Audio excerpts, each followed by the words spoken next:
बहुत कठिन वस्तु है। सेवा भगवान की जिसने पधराली, प्रियाजू की पधराली सेवा कर रहा है, आप समझो श्री जी के निकुंज में हो, संशय मत करना, सीधे आपको श्री जी अपनी सेवा में लेंगे यदि सेवा विराजमान। देखो साधना का फल होता है, सेवा का फल नहीं होता। सेवा का सीधा फल होता है स्वामी के समीप नित्य सेवा में पहुंच जाना। आज तक हमें कहीं ऐसा प्रमाण नहीं मिला कि श्री जी की सेवा करने वाले की गति में अंतर हुआ हो। कहीं भी ऐसा साधना से भ्रष्ट होते तो देखा गया, लेकिन श्री जी की परिचर्या करने वाला श्री जी को प्राप्त नहीं हुआ, ऐसा हमें अभी तक प्रमाण नहीं मिला। ये श्री राधा मोहन जी इनके आराध्य देव थे, आस्करन जी के, और ये सेवा में मगन रहते। देखो जब आप ठाकुर सेवा, जैसे आपको कि अब हम सेवा में रहेंगे तो हमारा काम कौन करेगा, तो पूरी सृष्टि तुम्हारे काम से चल रही है, तुम्हारे चलाए चल रही। अरे कुछ समय, घड़ी दो घड़ी तुम ऐसी निकालो जिससे एकांत चित्त से आनंद पूर्वक अपने लाडले ठाकुर को दुलार कर सको, उनको श्रृंगार करो, भोग लगाओ, आरती करो, चार परिक्रमा करो, साष्टांग दंडवत करो। जीवन का परम लाभ है ये।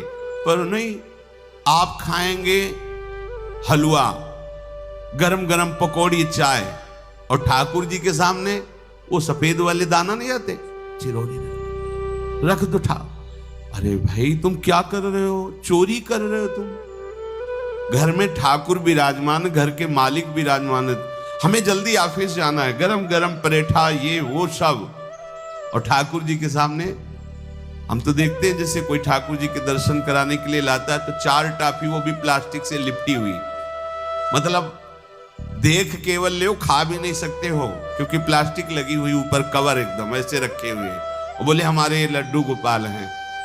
जब गोपाल हैं तो टॉफी खोल पाएंगे क्या? अगर आपको टॉफी पवाली है तो आप खोल करके सुंदर एक कटोरी में रख करके थे, ऐसे 4 दाने चिरौरी रख दिए, कटे हुए मिश्री के टुकड़े रख दिए। अरे अनंत ब्रह्मांडों का भरण पोषण करने वाला तुम्हारी चिरौरी के लिए मर रहा है। हाँ, अगर तुम्हारे पास केवल चिरौरी ही है तो वो तृप्त हो जाएगा। तुम खाओ हलवा, उसको रखो, चिरौरी तुम पहनो, एक से एक बढ़िया कपड़ा, और ठाकुर जी के लिए अलग कपड़ा होता है दुकानों में, वो ठाकुर जी के लिए लेना है। सत्यनारायण की पूजा की सामग्री गांव में जो परचून की दुकानें होती हैं कस्बों में, उनमें अलग होती है। बोले सुपारी देना, तो बोले पूजा के लिए, बोले हाँ, वो सड़ी सुपारी का अलग बैंक होता है, वो पूजा के लिए जाएगा। प्रभु के लिए तुम ऐसे चिरौरी रख देते हो। वो नारियल भी जिसमें पाली हो, देखो ना कथा, सत्यनारायण की कथा करनी, हमें नारियल दे दो। वो सूखा नारियल जो किसी काम में ले जाएगा वो सत्यनारायण के पास जाएगा। वो कपड़ा टून का ना पहन सकते हैं, ना ओढ़ सकते हैं, ना बिछा सकते हैं, ना पोछा लगा सकते हैं, वो ठाकुर जी के लिए बलिहारी है श्रद्धा। तो फिर ठाकुर जी भी ऐसी व्यवस्था करते हैं, ना पहनने लायक ना ओढ़ने लायक, ऐसा तुम्हें नया जीवन देंगे, जरूरत ही नहीं पड़ेगी कपड़े की, घूमो वैसे ही। हाँ, जरूरत ही नहीं पड़ेगी, अन्य योनिया नहीं, कोई जरूरत नहीं है, घूमो। इसलिए सावधान। भगवत सेवा का तात्पर्य है उत्तम भोग लगाए मोर मरकट को से। स्वामी जी महाराज परम विरक्त, वैराग्य की चरम सीमा स्वामी श्री हरदास जी, लेकिन उत्तम भोग लगाए। उत्तम तुम्हारे पास जो कुछ है उसमें सबसे बढ़िया भोग बनाओ। धन्ना जी के पास बाजरा की रोटी भी पूरी नहीं थी कि भर पेट पाले, तो एक रोटी रोज ठाकुर को रखते थे। आधी ठाकुर जी पाते थे, आधी आप पाते थे। सुदामा जी के पास कौन सा माखन मिश्री था? वो तंदुल जो पछोरने से बाहर निकलते हैं, किसी काम में नहीं, वो लेके गए थे। ठाकुर जी पाते हो कहते आज मैं तृप्त हो गया। सबरी जी के पास क्या था? क्या था? जंगली बेर, कहीं कड़ुआ कसेला ना हो इसलिए चख के मेरे रघुनाथ जी को कहीं कसेला ना लगे। प्रभु वाह वाह करके पा रहे। विदुरानी जी ने कौन सा 56 भोग पवाया? केले के छिलके भाव दशा में डूबी हुई। देखो हमारे ठाकुर को कुछ नहीं चाहिए, भाव से समझिए। ये बिहारी जी को 4 घंटे बैठने के लिए 10-10 लाख रुपए का फूल बंगला निकला, काम थोड़ी चलाया जाता है। अरे हमारे लाडले सरकार है, अगर 4 घंटे बैठ गए 10 लाख खर्चा हो गया तो क्या? अनंत ब्रह्मांडों का सृजन करने वाला ठाकुर हमारे पास नहीं है, तो ठाकुर जी को आपका भाव चाहिए। और आप तो सो बढ़िया पलंग में, और ठाकुर जी को एक छज्जा में विराजमान किए, छज्जा में ऐसे उतर नहीं सकते, मतलब कूदे तो वैसे ऊंचे, अगरबत्ती दिखा दी, आप तो नहीं, अपने लाड़िले ऐसे प्यार करो, ऐसी जगह सिंहासन रखो कि उतर कर अगर आपके वन विहार करना चाहे तो उतर लेना, ऐसा विराजमान करो आराम से। ओ एकदम वो सिर्फ दीवार में ऐसी जगह, या तो बाहर वाले कमरे में, अपने कमरे में तो ठाकुर जी रहेंगे ही नहीं। अरे भाई, अगर घर में ठाकुर जी तो उठते बैठते निकलते, उनके दर्शन हो रहे, चोरी क्या? तुम तो हमारे घर के माई बाप हो, सब देखो, चोरी क्या आपसे? आपको जो अच्छा न लगे सुधार देना, ऐसे रहना चाहिए। बिल्कुल भगवत प्राप्ति निश्चित है, ये सेवा पद्धति है, बड़े भाव से आप इसको स्वीकार कीजिए। हमारे लाडले बड़े कृपालु हैं। अरे जहर पिला रही है छाती में लगा के तो परम पद दे रहे हो, तुम दूध पिलाओगे तो तुम्हें परम पद नहीं मिलेगा। पूतना जहर लेकर के पिला रही बाल गोविंद को, अभी 6 दिन के ठाकुर हैं, उसे परम पद प्रदान किया, और आप रोज सुंदर सुंदर भोग लगा रहे हो और तुम्हें भगवत प्राप्ति नहीं होगी। ठाकुर जी की आरती उतार रहे हो, बलिहारी जा रहे हो, उनके सामने कीर्तन कर रहे हो, नृत्य कर, विश्वास तो करो ना, तुम्हें भगवत प्राप्ति हो जाएगी। आस्करन जी ने एक चौकीदार पूजा गृह के बाहर बैठाल दिया और कहा कोई भी भीतर आने ना पावे, क्योंकि एक बार भी सेवा में विक्षेप मुझे बर्दाश्त नहीं। तो ठीक 10 घड़ी का इन्होंने भी नियम, जो नियम लो उसका निर्वाह करो। 4 घंटे। दिल्ली का बादशाह किसी कारण से उधर आया हुआ था, उसने कहा मुझे आस्करण जी से तुरंत मिलाया जाए। पहले तो राजा लोग होते थे और बादशाह, अब जैसे मुख्यमंत्री और प्रधानमंत्री, राष्ट्रपति।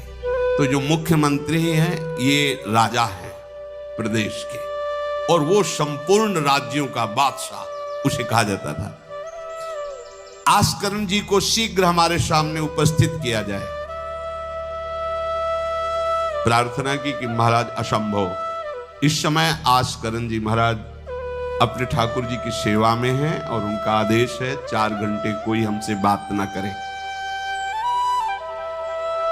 आस्करण जी को सूचना देने के लिए बार बार सेवकों को आदेश किया, पर कोई भी सेवक बादशाह की आज्ञा पर नहीं उतरा। हम अपने राजा से ऐसा नहीं प्रार्थना कर सकते। 4 घंटे। बादशाह को बहुत कष्ट हुआ कि हमारी आज्ञा का उल्लंघन। तुरंत आदेश किया सेनापति को बुलाओ, देखते हैं कि हमारी आज्ञा का उल्लंघन का परिणाम क्या होता है। सेनापति तुरंत उपस्थित हुआ। इस नगर के सबको दंड दिया जाए और बंदी बनाकर आस्करण को हमारे सामने लाया जाए। बादशाह है, अब अहम तो विराजमान है ही है, कोई परमहंस थोड़ी है कि अहंकार लीन हो गया है। बताया गया कि ठाकुर सेवा में, भगवत आराधना में 4 घंटे उनके पास कोई सूचना नहीं पहुंचाएगा।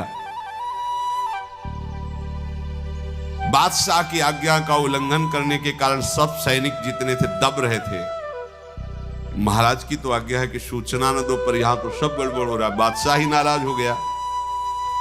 बड़ी घबराहट पूरे नगर में फैल गई और पूरे सैनिकों में फैल गई। ये नरवरगढ़ ग्वालियर से दक्षिण में है। आस्करण जी ना शिकार खेलते थे, ना किसी को दंड देते थे, बस केवल भगवत सेवा, नाम जप, नाम कीर्तन। पूरे नगर को सब सुविधा, सबके घर में ठाकुर सेवा, सबके यहां नाम कीर्तन सुनाई देना चाहिए। जिसको जो जरूरत हो राज दरबार से ले जाए। किसी को लग सकता है अगर ऐसे बढ़ता रहेगा तो राज खजाना खत्म हो जाएगा। नहीं, अज्ञान से तुम सोचते हो। एक बार पूज्य पादुड़िया बाबा के यहाँ 500 लोगों का भोजन बना। अब वहां उत्सव में 5000 से भी अधिक लोग आ गए, तो जो सेवक जन थे, भंडारी थे, भाग के आए, बाबा अब तो बहुत ही हानि हो जाएगी, क्योंकि सब लोग आ गए, 5000 के लगभग लोग हैं और 500 का ही भोजन बना है। बाबा जी ने कहा घबराने की जरूरत नहीं। गए, अपना ऊपर का चला ऐसे डाल दिया जो रसोई बनी हुई थी। बोले इसे खोलना नहीं, बस बांटते जाओ। सब पा चुके, जितना बना था ना। भगवत प्रताप। हरिराम व्यास जी की बेटी का ब्याह, रात्रि में बारातियों के स्वागत के लिए एक से एक सुंदर पकवान बने हुए थे, क्योंकि जिनके चेला मधुकर शाह राजा थे उनके पास कमी क्या, सब सुविधाएं। हरिराम व्यास जी ने सोचा ये संसारी आदमी इतने सुंदर सुंदर पकवान पाएंगे, ये तो ठीक नहीं है। वृंदावन के संत जन लेंगे तो अपने ठाकुर का भोग लगाएंगे, पाएंगे, कीर्तन करेंगे। कोतवाल को बुलाया वृंदावन के और कहा सब वैष्णव जनों को कह दो कि तुरंत आ जाओ, रमनिया ले जाओ। देखो कैसी भावना है, बेटी का ब्याह है। बोले संसारी आदमी बाराती क्यों पाएंगे। अब आप हो तो कह दे अरे इज्जत चली जाएगी, बाबा जी को खवाने से क्या इज्जत है, बारातियों को खवाएंगे तो इज्जत बनेगी। ये किसकी, देहाभिमानियों की।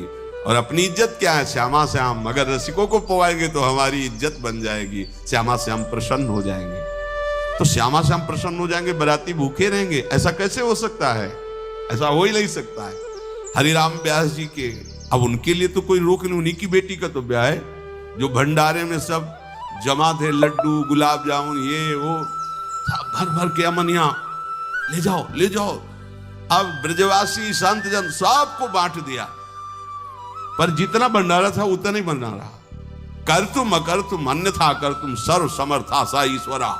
तुम प्रभु के लिए समर्पित हो तो तुम्हारे यहाँ हानि कैसे हो सकती है कि हम भाई ठाकुर सेवा में समय देंगे तो हमारा काम बिगड़ जाएगा, ठाकुर जी की भोग राग की बात करेंगे तो पैसों की कमी हो जाएगी। पक्की मूढ़ता है, ये ऐसा व्यापार है ठाकुर सेवा संत सेवा, ऐसे करो और कई गुना बढ़कर के हाथ में आ जाएगा, देख लेना। क्योंकि सब दुखों का कारण पाप है, और जब ठाकुर सेवा संत सेवा तो इससे पाप नष्ट होते हैं। जे ही पाप नष्ट हुए सुख का मार्ग खुल गया, पर अज्ञानी जानता नहीं है। अब बादशाह के आदेश से हड़कंप मच गया। कही के पठाई कहो कीजिए लड़ाई, सुनी रुचि